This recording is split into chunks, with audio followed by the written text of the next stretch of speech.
है गुरुजी संगत जी। जैसे कि हम सब जानते हैं 21 दिसंबर से 27 दिसंबर ये दिन गुरु गोबिंद सिंह जी के परिवार को डेडिकेट होते हैं।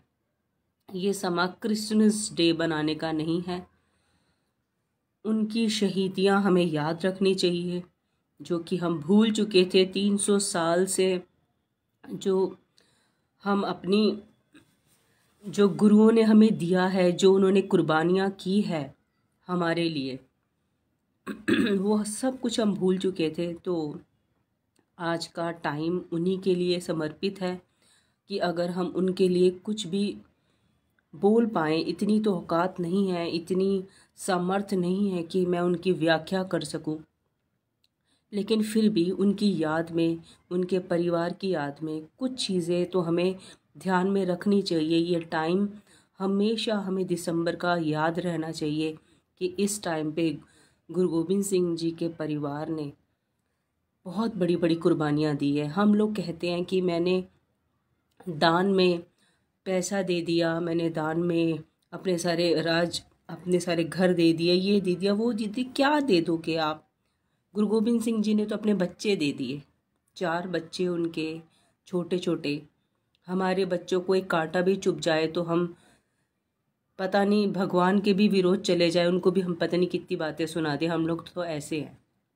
तो उन्होंने तो अपने बच्चों का भी और उनकी माता भी, उन सब ने इस ये जो टाइम चल रहे हैं, एक एक दिन क्या क्या उनके साथ हुआ, सब कुछ यूट्यूब पे अवेलेबल है। ज़रूर सुनिएगा, क्योंकि हमें जानना चाहिए कि जिनकी हजूरी में बैठ के हम गुरबानियाँ सुन रहे हैं और अपनी लाइफ बदल रहे हैं, उनके द्वारा रची हुई चीज़ें जो गुरु ग्रंथ साहिब जी में उन्होंने लिखी है, गुरु गोबिंद सिंह जी ने, उन्हीं की द्वारा बोले गए पाठ, जपजी साहिब, जाप साहिब, ज़फ़रनामा, उन्होंने बहुत कुछ लिखा है। तो उन्हीं की तो ब्लेसिंग्स आती है हमारे ऊपर, और हमें उन्हीं के बारे में कुछ नहीं पता। हम क्रिसमस डे मनाएंगे, है ना, शॉपिंग करने जाएंगे, मॉल जाएंगे, लेकिन ब्लेसिंग्स चाहिए। एक सत्संग में कुछ ना मिला तो हम पता नहीं क्या क्या सुनाने लग जाएंगे गुरु जी को। लेकिन जिनके द्वारा रची गई चीज़ें, गुरबानियाँ, जिनके पाठ से हमारी तकदीरें बदल रही हैं, उनके साथ क्या हुआ उनको जानते ही नहीं है हम। तो एक कोशिश, एक छोटी सी कोशिश मैंने की है। संगत जी थोड़ा गला ख़राब है, कल भी खांसी कर रही थी, तो थोड़ा माफ़ करना मुझे अगर कुछ गलती हो जाए मुझसे। तो पहले तो गुरु गोबिंद सिंह जी के बारे में थोड़ा जानते हैं कि गुरु गोबिंद सिंह जी का जन्म गुरु गोबिंद दास के नाम से, और गुरु गोबिंद राय भी उन्हें बुलाया करते थे। ये 10वें गुरु सिख कहे गए हैं। उनके बाद सीधा गुरु ग्रंथ साहिब जी को गुरु के रूप में, संपूर्ण गुरु के रूप में माना गया है। और गुरु गोबिंद सिंह जी कवि भी थे, योद्धा भी थे, फिलोसफर भी थे, और आध्यात्मिक गुरु तो थे ही थे, हम सबको पता है। जब उनके पिता गुरु तेग बहादुर जी को औरंगज़ेब द्वारा मारा गया, तो गुरु गोबिंद सिंह जी ने औपचारिक रूप से 9 साल की उम्र में सिखों के नेता के रूप में स्थापित किया गया। वे 10वें और अंतिम मानव गुरु माने गए थे। औरंगज़ेब, क्या बताएं, औरंगज़ेब ने जो किया वो उन्होंने उस टाइम पे भी भरा, क्योंकि औरंगज़ेब जो था उसके हाथों से ऐसे अपराध हो चुके हैं। उसने मतलब गुरु तेग बहादुर जी का शीश कलम कर दिया था, और ये मतलब ये इतनी प्रताड़ना दी उन्होंने गुरुओं को। उनके द्वारा क्या उनकी किस्मत, ये मैं बोलूँ कि उन कहाँ वो मिल रहे थे, उनके इतने कर्मों में लिखा था कि साक्षात भगवान के सामने बैठे हैं तो वो सेवा भी कर सकते थे। आज हम उनका गुणगान करते औरंगज़ेब का, लेकिन उनके द्वारा ही इतना कुछ गलत हो गया कि जब वो औरंगज़ेब अपने बुरे टाइम पे, एंडिंग टाइम पे पहुँचे, तो उनको एक ऐसी बीमारी हो गई थी, क्योंकि गलत किया, भगवान साक्षात रब को के साथ उन्होंने गलत किया। तो उनको एक ऐसी बीमारी हो गई थी कि उनके सर पे जब तक जूते नहीं लगते थे वो ठीक नहीं होते थे। तो देखिए संगत जी, ये जूते जो उन्होंने खाए अपने उसी जन्म में, तो ये आज तक लग रहे होंगे। शायद वो घोड़ा, गधा, बैल बन के कितनी मारे खा रहे होंगे। ये मुझे नहीं लगता कि कभी भी अपने कर्मों से निकल पाएंगे। वो दोबारा दोबारा जन्म लेते रहेंगे और दोबारा दोबारा पिटते रहेंगे। उन्होंने कर्म ही ऐसे कर डाले। क्यों? क्योंकि ज्ञान नहीं था। किसके सामने बैठे हैं, किसके लिए क्या बोल रहे हैं, इसलिए ज्ञान होना बहुत ज़रूरी है।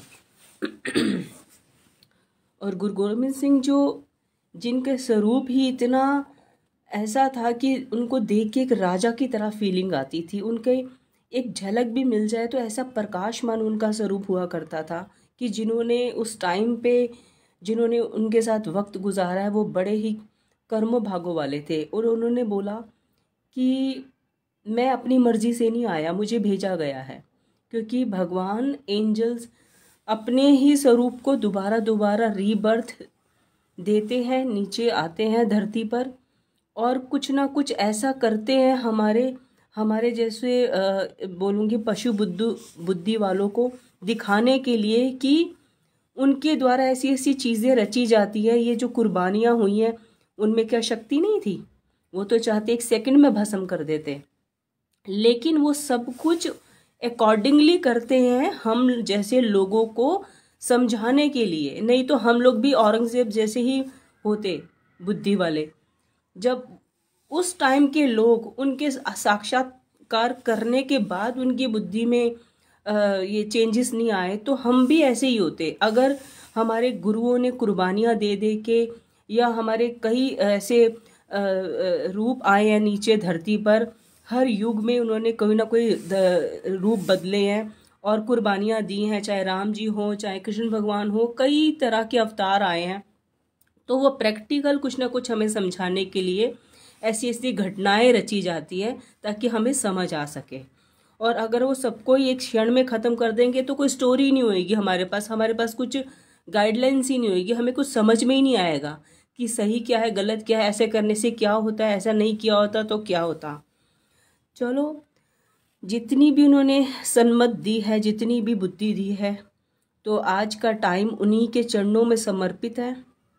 तो उनकी एक झलक के लिए वो कैसे दिखते थे, थोड़ा सा उनका गुणगान करते हैं कि उनकी जो चाल होती थी वो रब की तरह, सरगुण स्वरूप उनका ऐसा था कि रब आ रहा है जैसे सामने से। उनके चेहरे पे इतना नूर हुआ करता था। उनकी जो कलगी होती थी वो नूरानी थी। उनकी जो किरपान साहिब थी वो उस पे सोने की, उनकी नोक पे सोना लगा रहता था उनकी किरपान पे। क्योंकि उनका मानना था कि जब भी युद्ध होता था तो वो बेसिकली मारना नहीं चाहते थे, वो युद्ध के खिलाफ ही होते थे। लेकिन फिर भी औरंगज़ेब जैसे जो लोग अटैक करते थे, बेसिकली तो उन्होंने हिंदुओं के लिए समझिए कुर्बानियाँ दी हैं।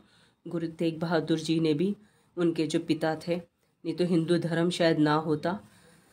तो उनकी तो जो किरपान साहिब थी, उनके कोने पे जो सोना लगा रहता था वो इसलिए होता था कि जिसको भी वो किरपान लगी है वो अपना इलाज करा सके।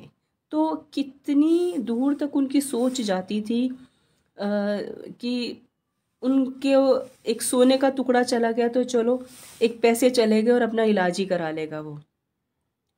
तो और उनका जो खंडा होता था वो तारे की तरह था।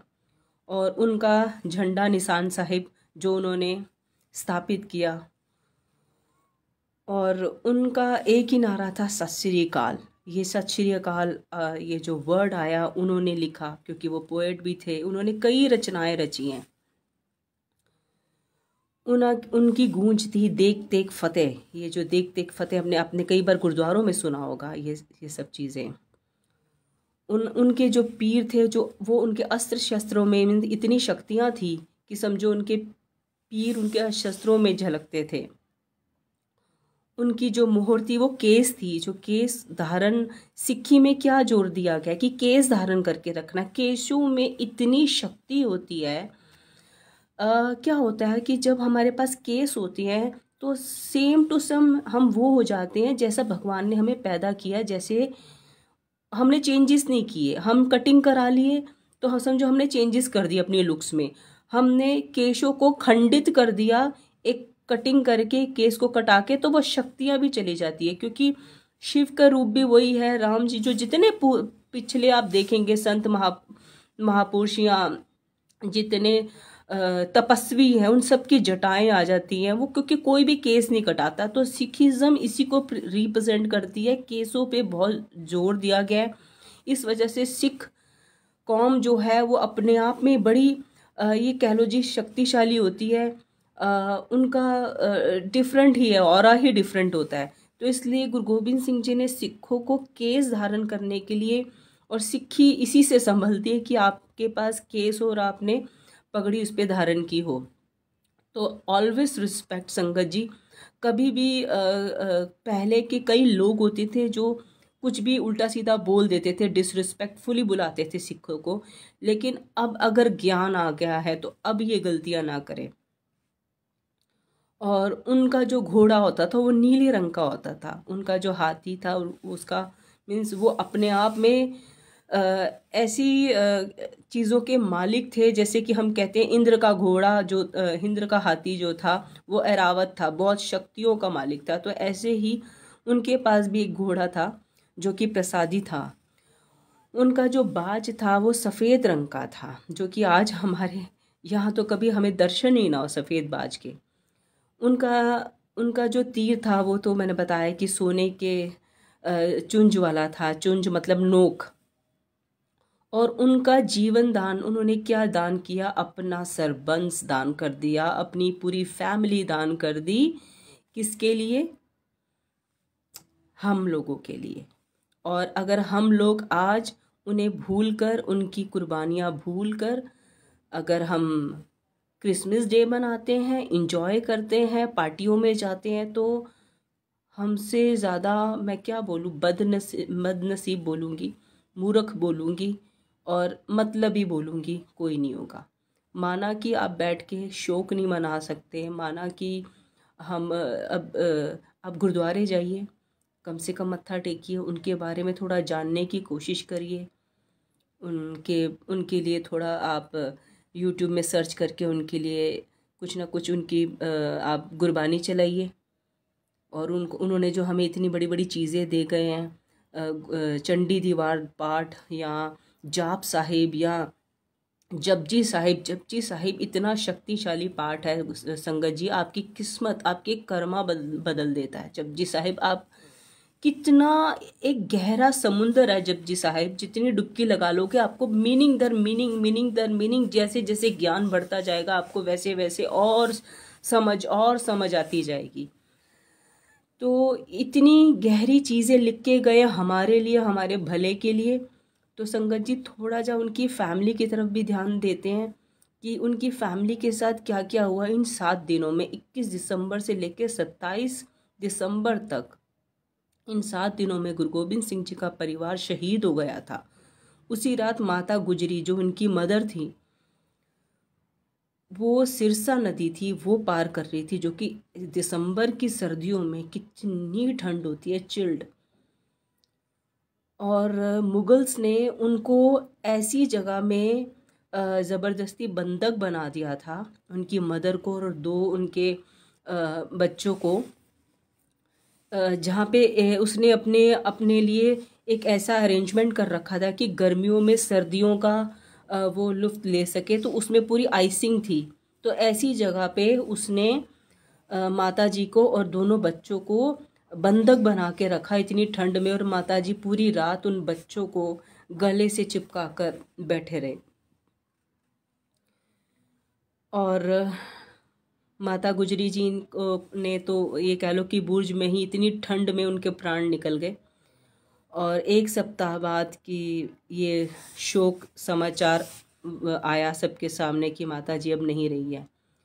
तो हम अब ये देखते हैं कि ये जो 13 दिसंबर से ये सारा कुछ शुरू हो जाता है, जब नवाब वज़ीर खान ने पूछा, बोलो इस्लाम कबूल करते हो, उनके बच्चों से पूछा। तो 6 साल के छोटे साहिबजादे फतेह सिंह जी ने नवाब से पूछा, अगर मुसलमान हो गए तो फिर कभी नहीं मरेंगे ना, कि अगर मैं मुसलमान धर्म कबूल कर लेता हूँ, अगर मुझे मौत नहीं आती तो मैं कर लेता हूँ, उनका ये कहना था। तो वज़ीर खां एकदम अचंभित रह गए, उनके मुंह से जवाब ना फूटा। तो साहिबजादे ने जवाब दिया कि जब मुसलमान हो के भी मरना है तो अपने धर्म में मरना है, मरना अच्छा है, तो मैं मुसलमान क्यों बनूं। तो दोनों साहिबजादों को जिंदा दीवार में चुनवाने का आदेश हुआ। देखिए संगत जी, बच्चे उनके अपने आप में ही ये कह लीजिए कितने बड़े योद्धा थे। उनको पता था कि हमारी जो कौम है या हमारा परिवार है वो किस ओर जा रहा है, और उन्होंने बखूबी अपने दादा और अपने पिता और अपनी दादी, उन्हीं के नक्शो कदम पे वो दोनों बच्चे, वो चारों बच्चे आगे निकले। खैर जब ये आदेश दिया तो दीवार में चुनवाने का, जब दीवार 6 वर्षीय फतेह सिंह की गर्दन तक आ गई तो 8 वर्षीय जोरावर सिंह रोने लगे। मतलब कि बड़े भाई थे जोरावर सिंह, वो रोने लग गए कि मेरा छोटा भाई है, वो हाइट में छोटा है, और जो दीवार बन रही है, ईंट के ऊपर ईंट रखी जा रही है, तो वो पहले समझो वो ढक जाएगा ना, उनकी हाइट लंबी है तो उन तक ईंटें बाद में आएंगी। तो फतेह सिंह ने पूछा, जोरावर रोता क्यों है? ये छोटे भाई ने बड़े भाई से पूछा। तो जोरावर बोला, रो इसलिए रहा हूँ कि आया मैं पहले था, पर कौम के लिए शहीद तू पहले हो रहा है। तो देखिए भाइयों की आपस में कैसी बातें हो रही हैं, कितनी ऊंची ऊंचे लेवल की ऊपर उठी बातें कि उनको जाने का, इस तरह की कुर्बानी देने का 1% भी कोई मलाल नहीं है। जबकि वो जब दीवारें बनाई जा रही थी तो बीच में बच्चों के घुटने आ गए थे जो कि उन्होंने छिलवा दिए थे। तो ऑलरेडी ये सब कुछ हो चुका था। जब वो गर्दन तक पहुंचे दीवारों की ईंटों को लेके, ये तब की स्टोरी है, तब उन्होंने आपस में पूछा। तो कितने क्या बोलूं ऐसे बच्चों के लिए, मीन्स भगवान के बच्चे भगवान रूपी हैं, रब है वो भी, लेकिन फिर भी सोच के भी हम रूह सी कांपती और रोंगटे खड़े होते हैं। वो सीन को एकदम से आंखों के आगे आता है कि क्या माहौल, क्या मंजर रहा होगा।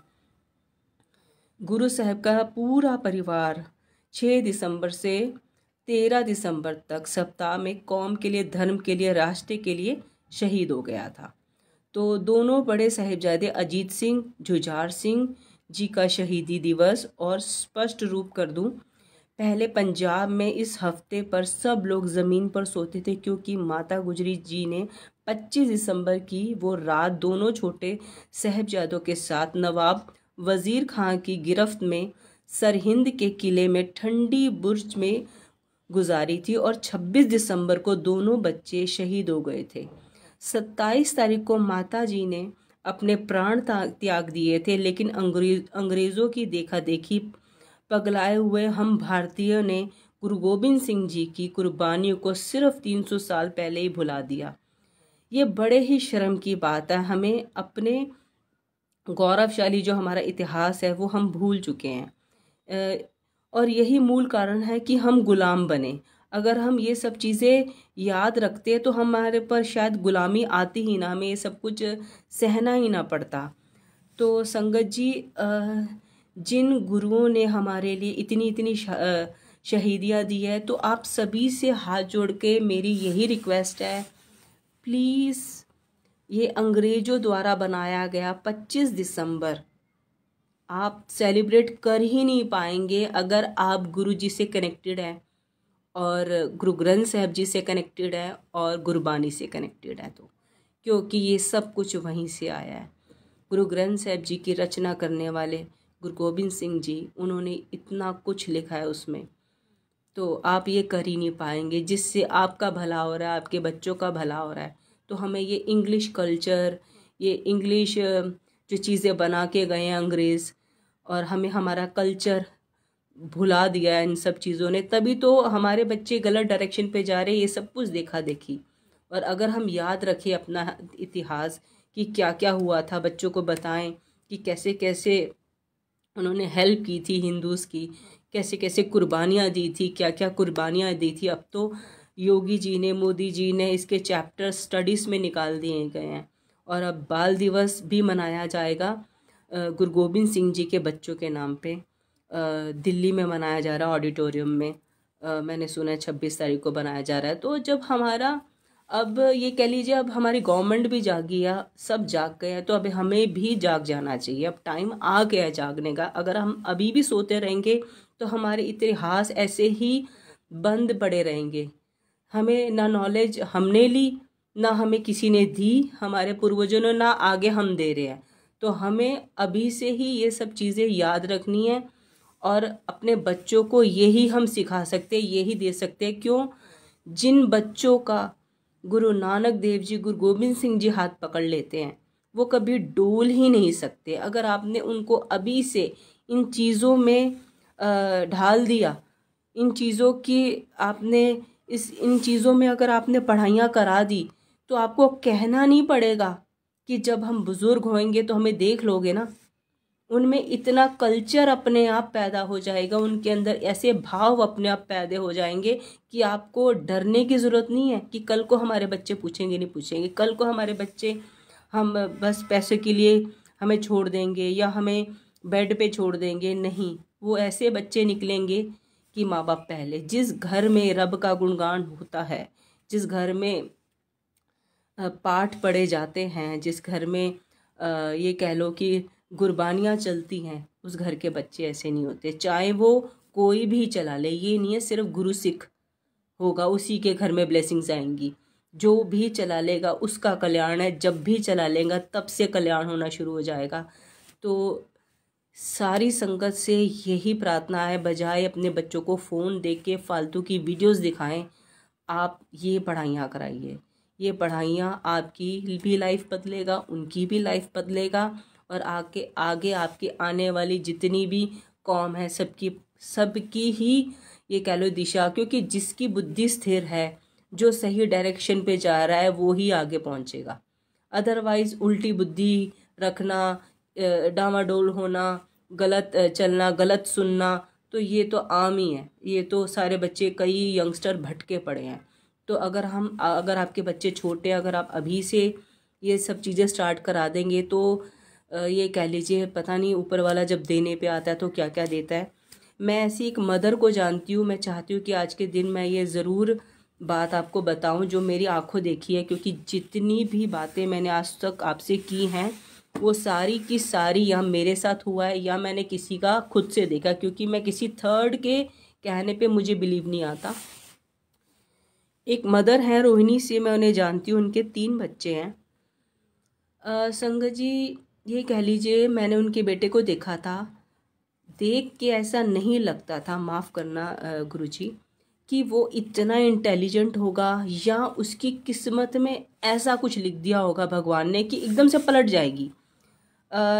एक होता ना कि हम लुक्स से बड़ा जज करते हैं कि भाई ये आगे जाएगा, इसकी लुक्स बड़ी है। सबसे पहले हम लुक्स से इम्प्रेस होते हैं। जब मुंह कोई खोलता है तब पता चलता है कि इसका एजुकेशन लेवल, इसके मैनर्स कैसे हैं। तो लुक्स पहले रखते हैं। तो वो लुक्स से बहुत ही सिंपल और बड़ा ही सीधा ऐसा था।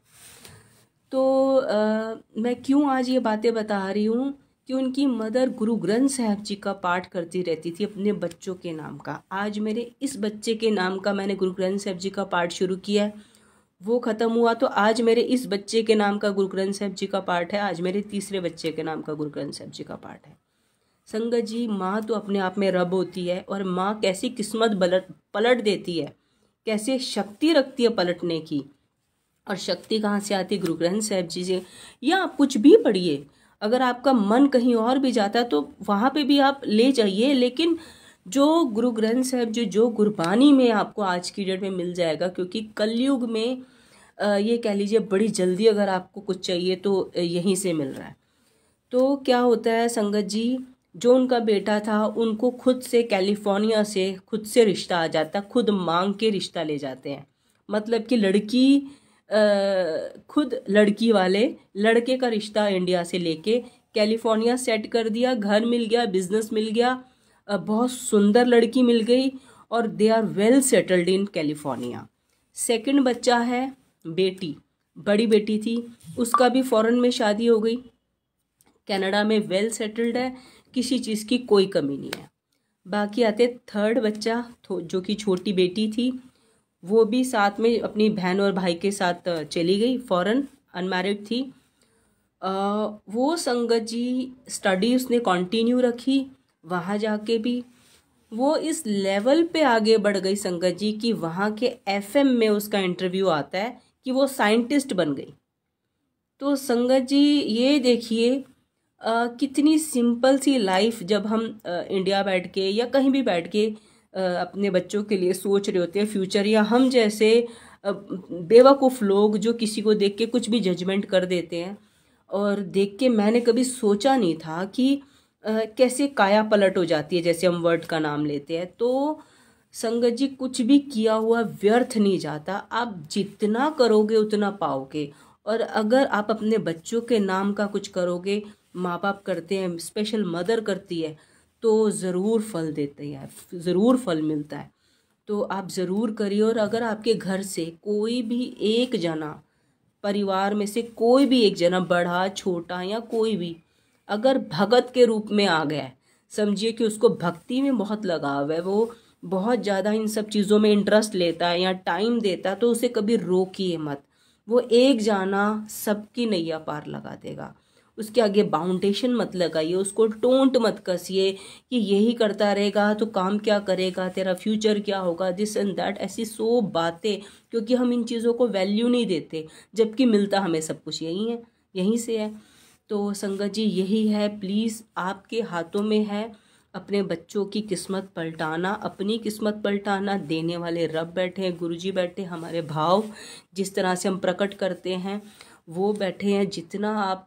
जितनी आप सच्ची लगन से किसी के लिए भी, even in for third person, अगर आप परिपूर्ण है, आपके पास सब कुछ है, कोई दुखी, आप उसके लिए भी कर सकते हो, किसी का भला में अपना भला।